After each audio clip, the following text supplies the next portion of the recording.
Yes, good morning बेटा। करें question से स्टार्ट। आंसर दोगे मुझे? लेसन आपको समझ आया ना अच्छी तरह से? चलो क्वेश्चन स्टार्ट करते हैं। हमारे जो फर्स्ट क्वेश्चन है वो है, बैक एक्सरसाइज ओपन करेंगे आप अपनी। शहरवासी सिर्फ माटी वाली को नहीं, उसके कंटर को भी अच्छी तरह पहचानते थे। आपकी समझ से वे कौन से कारण रहे होंगे जिनके रहते माटी वाली को सब पहचानते थे? कि केवल माटी वाली को ही नहीं बल्कि उसके कनस्तर को भी सब लोग पहचानते थे टिहरी के। ऐसे कौन से रीजन रहे हैं, कौन से कारण रहे हैं कि जिनके कारण सब लोग उसे पहचानते थे? Can you answer me? Any student? क्यों पहचानते थे लोग उसको उसको और उसके कंटर को भी लोग क्यों पहचानते थे? क्या ऐसे रीजन थे? प्लीज आंसर मी बेटा। After that I will discuss. जो भी आपको समझ आया है, जितना भी आपने लेसन को रीड किया है, तो उसके हिसाब से आप जो है आंसर कर सकते हैं। यस बेटा, answer me. Any one student? कोई भी? माटी वाली को ही नहीं, उसके कनस्तर को भी लोग अच्छी तरह से पहचानते थे टिहरी के लोग। तो ऐसे क्या कारण रहे हैं कि लोग उसके कनस्तर को भी जो है पहचानते थे? फर्स्ट रीजन क्या है, मैं दोबारा फिर आपसे पूछूंगी। जो मैं बता रही हूँ आपको ध्यान से मेंटली प्रेजेंट रहेंगे आप। किसी को भी मैं उठा सकती हूँ और पूछ सकती हूँ कि मैंने अभी आपको क्या बताया है, ठीक है? फर्स्ट जो रीजन था बच्चे, वो ये था कि जो टिहरी के हर घर में जो है मिट्टी पहुंचाने वाली सिर्फ वो अकेली औरत थी। सिर्फ वो अकेली ही एक औरत थी जो पूरे जो टिहरी शहर में मिट्टी पहुंचाने का काम करती थी। और उसके द्वारा जो मिट्टी लाई जाती थी, उसकी जो नीड थी, आवश्यकता थी, वो हर घर में थी। क्योंकि चूल्हे चौके का जो काम था वो हर घर में होता था। और वो पूरे टिहरी शहर में एक अकेली ही औरत थी जो घर घर मिट्टी पहुंचाती थी। और उसकी मिट्टी के बिना जो है चूल्हे चौके की लिपाई नहीं हो सकती थी। इसलिए टिहरी शहर का प्रत्येक आदमी जो है उसे जानता था, उसके स्तर को भी और उसे भी अच्छी तरह पहचानता था।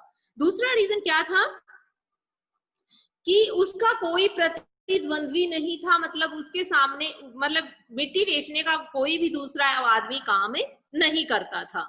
और उसके सिर पर जो कनस्तर रखा था वो दूर से ही पहचाना जा सकता था, क्योंकि उसका ढक्कन नहीं होता था, वो पूरा जो है टोप तक भरा होता था। वह हमेशा खुला रहता था।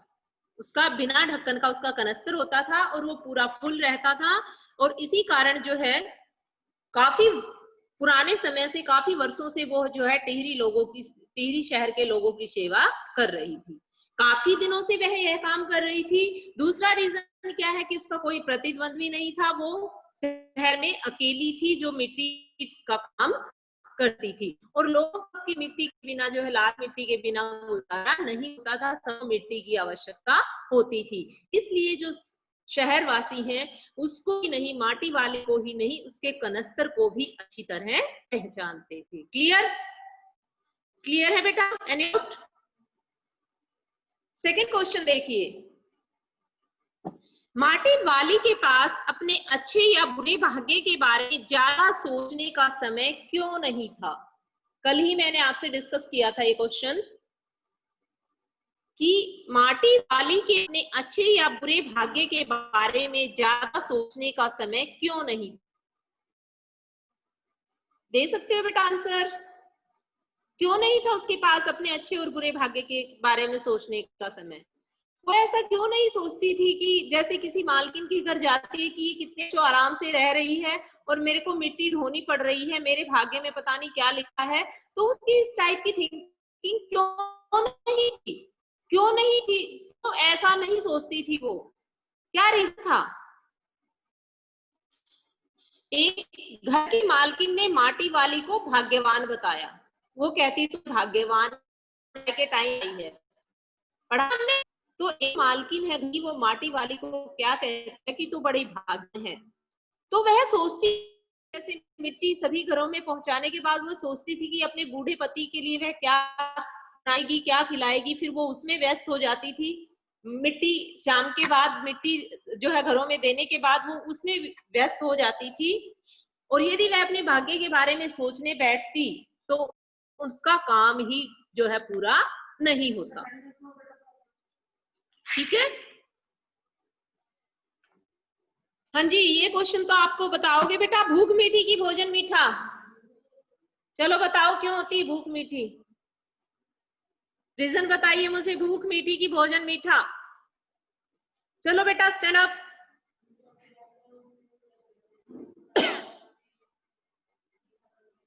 हाँ जी, हाँ जी, हाँ जी, हाँ जी।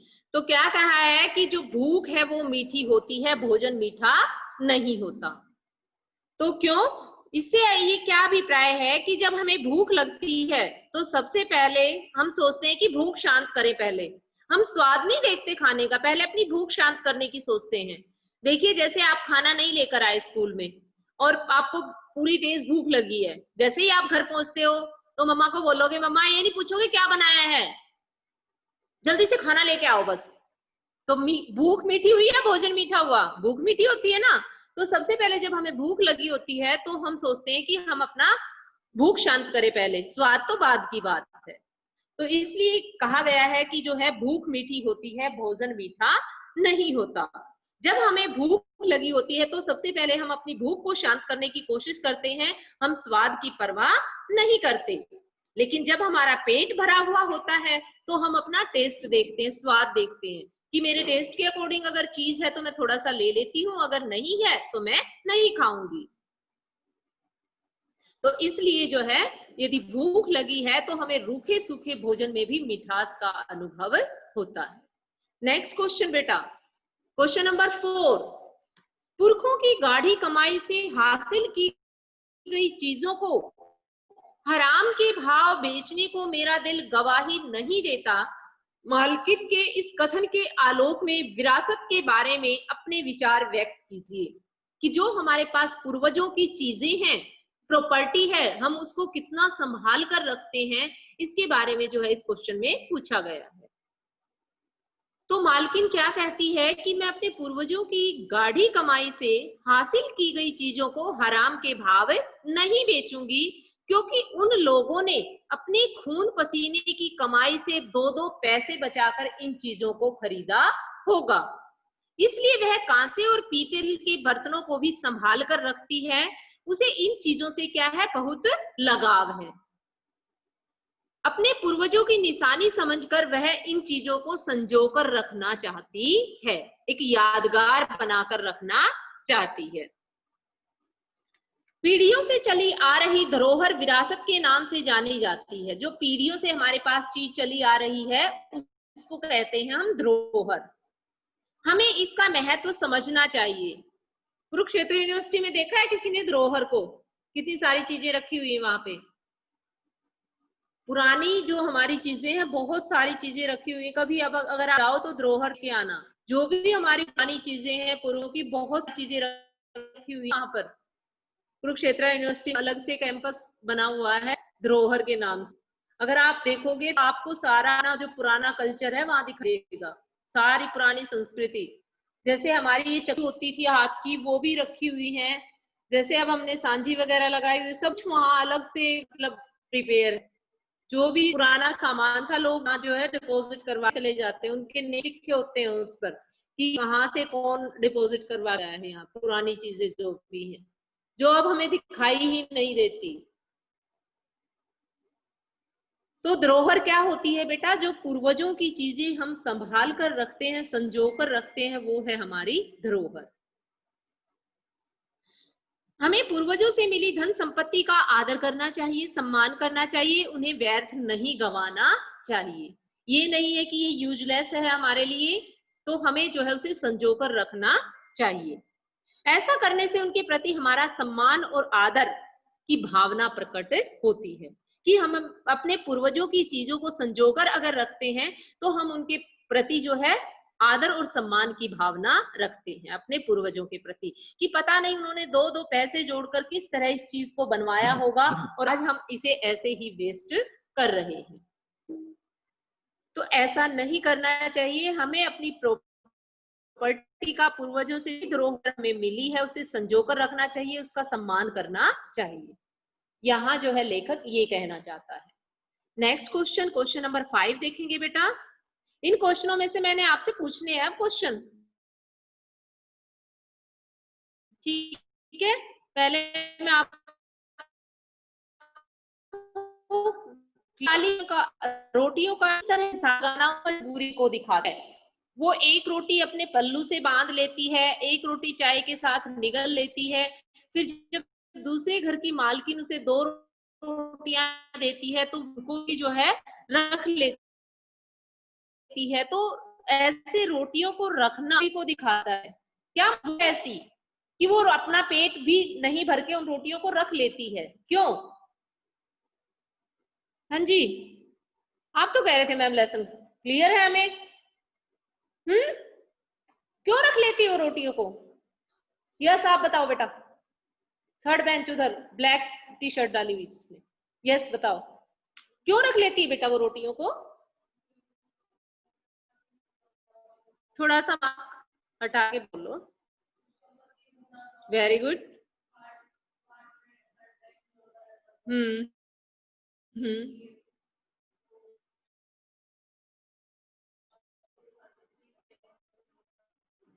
ठीक है, उसकी क्या मजबूरी थी बेटा? Very good. तो क्या मजबूरी थी उसकी कि सबसे तो वो गरीब ही थी कि वो 2 टाइम का खाना भी अपने लिए नहीं जुटा सकती थी।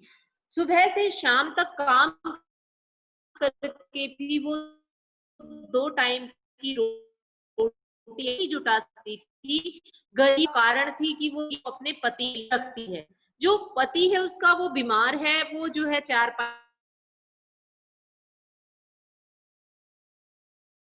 तो जो पास 3 रोटियां हैं, 1 एंड हाफ मेरा हस्बैंड खा लेगा और 1 एंड हाफ मैं खा लूंगी। तो वो इस प्रकार हिसाब किताब लगा रही है और जो पैसे उसे मिले हैं वो कह रही है कि मैं इससे पाव प्याज खरीदूंगी और फिर उनको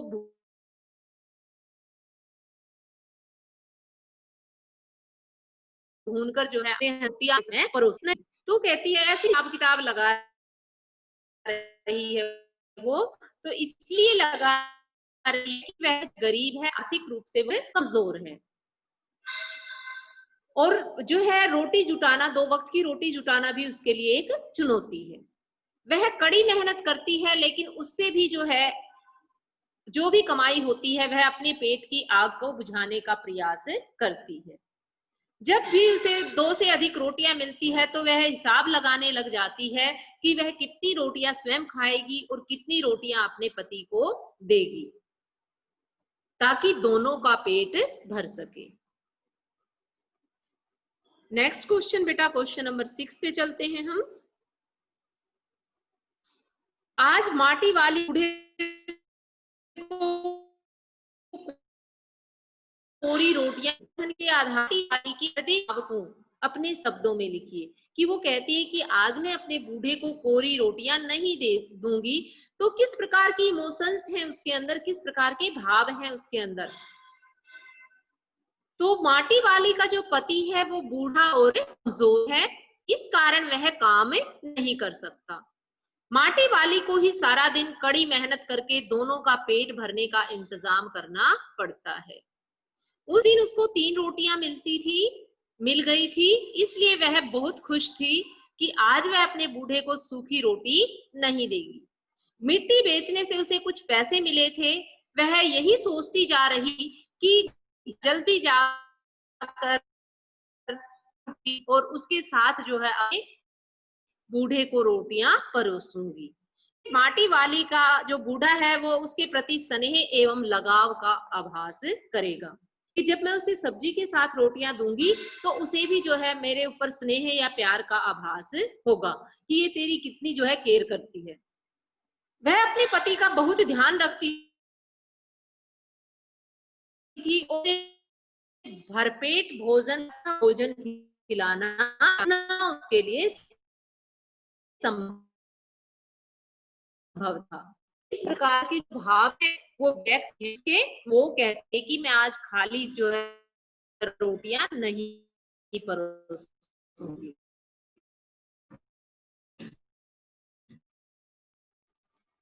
अपने जो पति का पान आती है, दूसरा वो जो है वह हस्बैंड का बहुत ध्यान रखती है।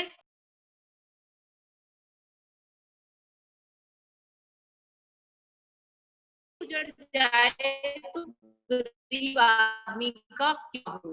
तो कहता है जब मतलब क्या होता है कि जब पुनर्वास की समस्या आती है तो जो पुनर्वास का जो साहब है, जैसे हमने कल पढ़ा था, तो वो कहता है कि अपनी प्रॉपर्टी के कागज लेकर आइए उस गुड़िया को, कि यदि तुम्हारे प्रॉपर्टी के कागजात हैं तो हम तुम्हें दूसरी जगह जो है जमीन दिलवा सकते हैं, और यदि तुम्हारे पास कागज नहीं है प्रॉपर्टी तो हम तुम्हें दूसरी जगह जमीन कैसे दिलवा सकते हैं।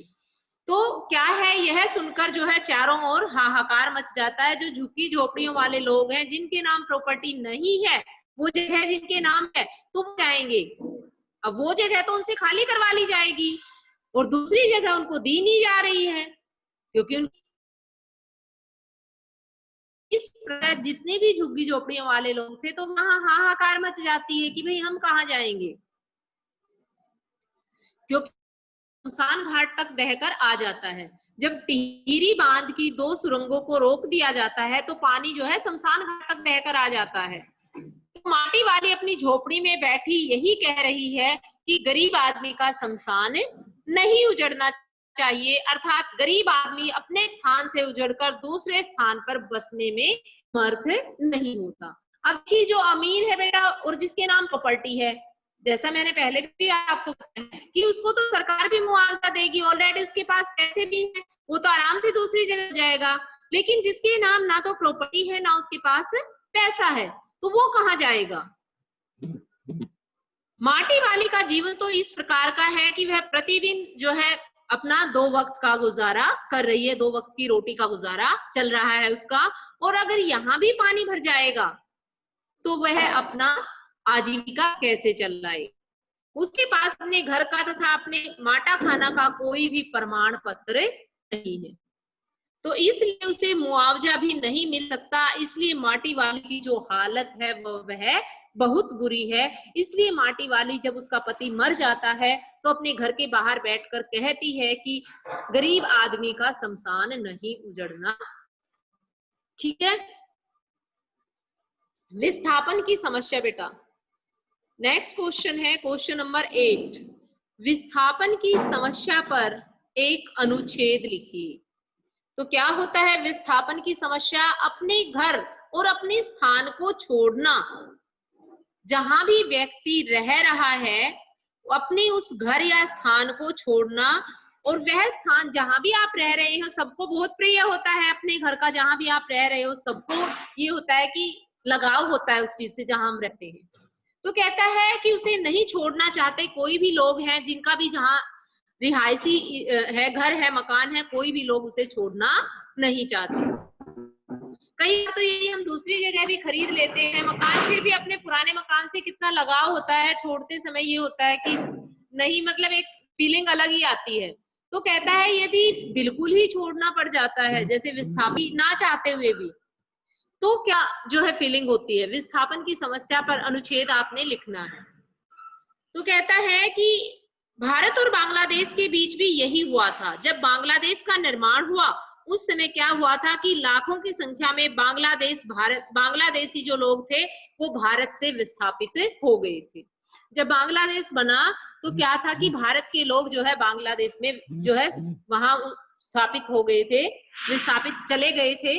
तो सबको जैसे जैसे भारत या पाकिस्तान बना तो भारत के पाकिस्तान में आ गए या पाकिस्तान से उधर चले गए, तो उनको कितनी समस्याओं का सामना करना पड़ रहा होगा। सामाजिक, राजनीतिक एवं प्राकृतिक आपदाओं के कारण पहला तो क्या है बेटा कि यदि देश अलग बन रहे हैं तब विस्थापन की समस्या आती है। ठीक है, जैसे देश अगर अलग अलग रहे, जैसे भारत पाकिस्तान बना, भारत बांग्लादेश बना, तो विस्थापन की समस्या हुई। जो लोग यहाँ रह रहे थे अगर उनको वहां विस्थापित होना पड़ा तो उनके लिए बहुत बड़ी समस्या थी। दूसरा कारण क्या होता है विस्थापन का, कि जो दूसरा कारण होता है वो है सामाजिक, राजनीतिक एवं प्राकृतिक आपदाओं के कारण भी लोगों को अपने स्थान से हटना पड़ता है। कि कई बार जैसे तूफान आ जाती है तो उस समय भी जो है लोगों को विस्थापन की समस्या का सामना करना पड़ता है ना, जब प्राकृतिक आपदाएं होती हैं।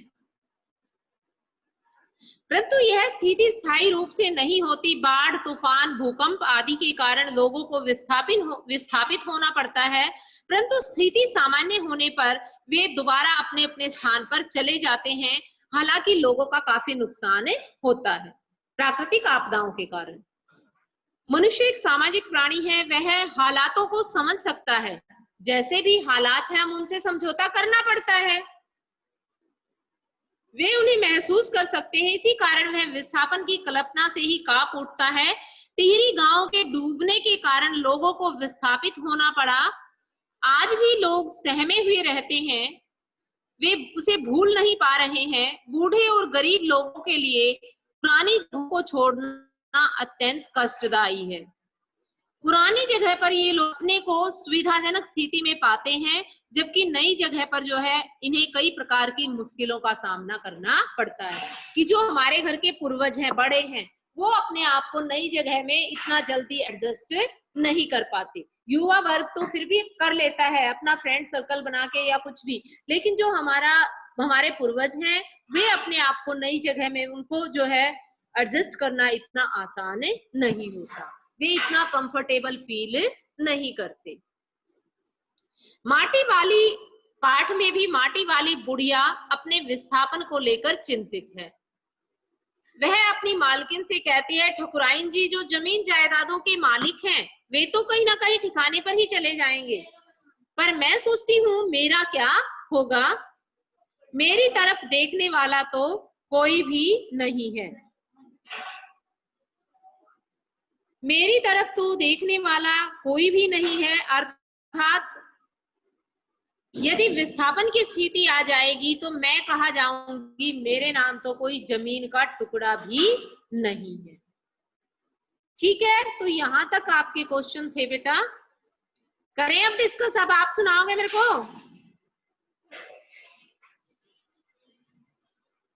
हर एक की टर्न आएगी बेटा। विस्थापन वाला बेटा, विस्थापन वाला, यस। देखिए बेटा, पहले मैंने विस्थापन की का अर्थ आपको बताया है। विस्थापन का अर्थ होता है अपने घर और अपने स्थान को छोड़कर किसी दूसरी जगह बसना, विस्थापन। सिक्स्थ क्वेश्चन क्या है बेटा? सिक्स्थ क्वेश्चन क्या है कि आज माटी वाली अपने बूढ़े को कोरी रोटियां नहीं देगी। इस कथन के आधार पर माटी वाली के हृदय के भाव बताइए।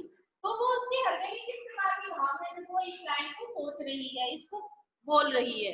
तो वो अपने हृदय में जो है अपने पति के प्रति स्नेह, उसका स्नेह पाना चाहती है।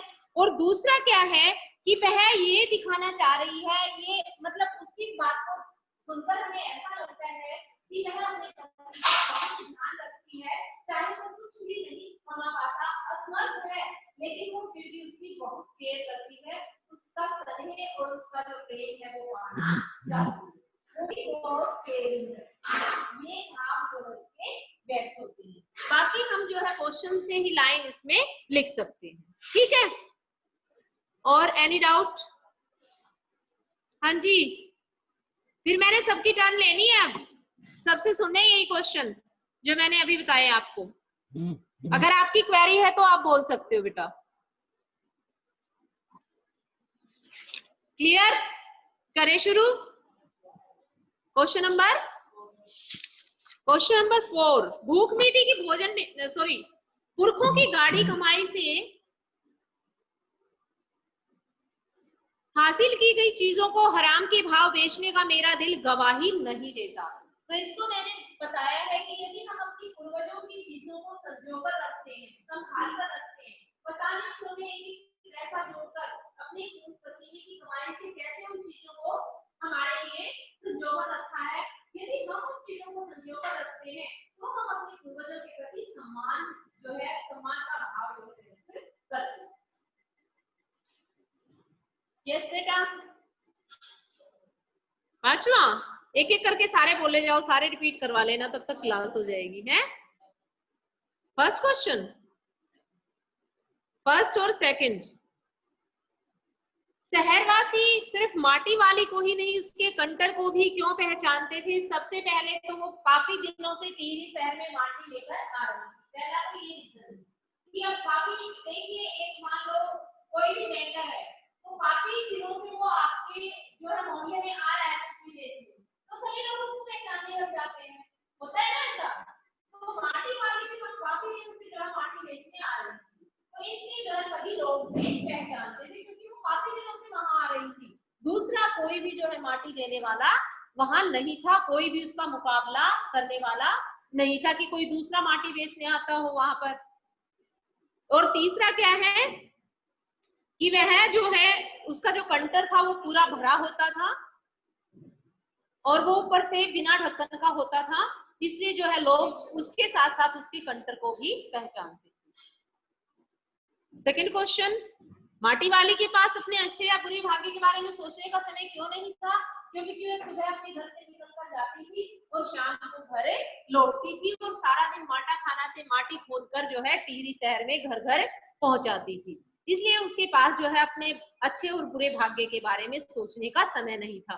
और शाम को जब वो घर लौटती थी तो लौटते समय भी वो ये सोचती थी कि मेरे पास इतनी रोटियां हैं, क्या मैं सब्जी बनाऊंगी, कितने मेरे पास पैसे हैं, वो इनका हिसाब किताब लगाती हुई घर चली जाती थी और जाके जो है वो अपना शाम की रसोई का प्रबंध करती थी।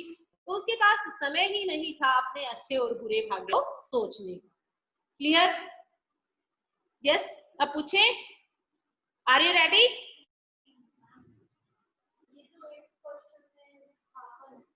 जी, विस्थापन बेटा क्या होता है कि अपने घर को और अपने स्थान को छोड़कर यदि दूसरी जगह बसना पड़ जाता है तो वो कहलाता है विस्थापन। विस्थापन की समस्या क्यों आती है? विस्थापन की समस्या एक तो जैसे हमारा पाकिस्तान बना उस समय आई कि कुछ लोग वहां से यहाँ बस गए, यहाँ से वहां बस गए, भारत बांग्लादेश बना तब ये समस्या आई, यानी कि देशों का बंटवारा होता है तब ये समस्या आती है विस्थापन की, कि हमें अपना स्थान छोड़कर दूसरी जगह बसना पड़ता है। दूसरा विस्थापन की समस्या कब आती है कि जब प्राकृतिक आपदाएं होती हैं, बाढ़ आ जाता है, भूकंप आ जाता है, तो इस टाइप की जो समस्याएं आती हैं तो वहां से लोगों को विस्थापित होना पड़ता है और क्या पता जो है दोबारा वहीं बसने में उन्हें काफी समय लग जाता है। और तीसरा क्या है कि जो मान लीजिए अब मेरा ही घर है तो मैं अपने घर को एक लगाव हो जाता है, आदमी जो है एक सामाजिक प्राणी है तो जिस भी एरिया में रहता है वहां से उसको लगाव हो जाता है और अपने घर से तो सबको होता है भाई। तो कहता है उसे छोड़ते समय जो है हमें एक अलग ही भाव हमारे अंदर आता है यदि हमें विस्थापन की समस्या का सामना करना पड़ जाता है। यदि हम अपनी मर्जी से भी अपना घर बेचते हैं, कहीं दूसरी जगह शिफ्ट होते हैं, तब भी हमें एक अलग लगाव महसूस होता है अपने घर से। और मान लीजिए कि जो युवा वर्ग है वो तो अपने आप को एडजस्ट कर पाता है, लेकिन जो वृद्ध हैं, बूढ़े हैं, उनको एडजस्टमेंट करने में और भी ज्यादा समस्या आती है। तो माटी वाली जो है एक बूढ़ी औरत है और उसके पास जो है वह आर्थिक रूप से भी बहुत कमजोर है, वो तो ऐसा भी नहीं कि दूसरी जगह अपना कहीं खरीद सके या उसके पास पैसे हो। तो इसलिए जो विस्थापन की समस्या है मेन रूप से तो पाठ में जो है इसी समस्या को उठाया गया है कि जिन लोगों के पास जमीन भी नाम नहीं है, जिनके वो झुग्गी झोपड़ियों में जो रह रहे हैं, तो वो कैसे अपने आप को एडजस्ट करें? उनको तो सरकार भी मुआवजा नहीं दे रही है, कोई संस्था भी उनकी हेल्प नहीं कर रही है और सेल्फ डिपेंडेंट वे है नहीं, उनके पास पैसे नहीं है, तो वो कहाँ जाएं? उनकी समस्या का कोई समाधान नहीं है। इसलिए जो माटी वाली है वो विस्थापन की समस्या के कारण परेशान है। वहां पर जहां पर टिहरी शहर में वो माटी देती थी वहां पर बांध बन रहा है और बांध बनने के कारण क्या है कि जो दो सुरंगे हैं वो बंद कर दी गई हैं टिहरी नदी की, और जो पानी है वो टिहरी शहर में भर गया है, शमशान घाट तक भर गया है। तो अब वहां से लोगों को विस्थापित किया जा रहा है कि आप सुरक्षित जगह पर चले जाएं। अब जिनकी प्रॉपर्टी नाम है उनको तो पैसा दिया जा रहा है, मुआवजा दे रही है सरकार, लेकिन जो झुग्गी झोपड़ियों वाले हैं उनको तो कुछ नहीं मिल रहा, वे कैसे विस्थापित हो, वे कैसे दूसरी जगह एडजस्ट हो। मेनली जो है इस समस्या को पाठ में उठाया गया। ठीक है बेटा, अब तो सारे क्वेश्चन रिपीट भी हो गए हैं। चलो आप बताओ मेरे को, माटी वाली सचमुच दलित,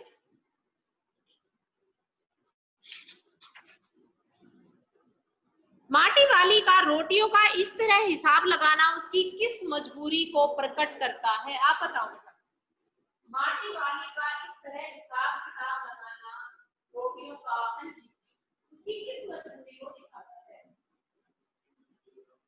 हाँ जी, स्टैंड अप बेटा, मास्क हटाइए अपना, थोड़ा सा आगे आएंगे आप? हाँ जी बेटा।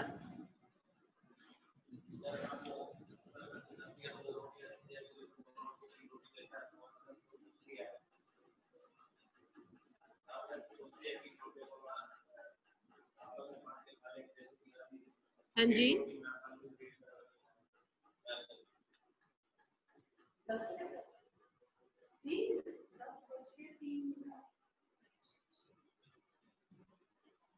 यस बेटा। नेक्स्ट चलिए,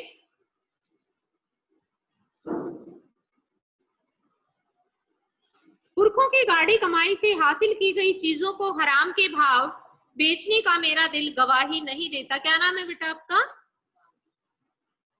क्वेश्चन बताइए आप। पुरखों की गाढ़ी कमाई से हासिल की गई चीजों को हराम के भाव बेचने का मेरा दिल गवाही नहीं देता। मालकिन के इस कथन के आलोक में विरासत के बारे में अपने विचार व्यक्त कीजिए। Yes, question number 4। बुक है तो आप ओपन कर सकते हैं बेटा, आगे आके आंसर कीजिए मुझे।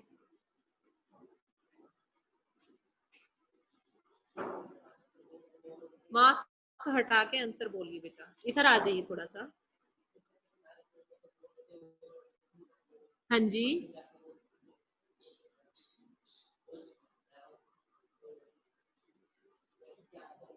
हाँ हाँ, हम्म हम्म हम्म। चलो, हाँ जी, क्या कहना चाहता है बेटा लेखक कि भाई यहाँ पर जो है हमें अपने पूर्वजों की जो कमाई है, कमाई गई चीजें हैं, उनका सम्मान करना चाहिए।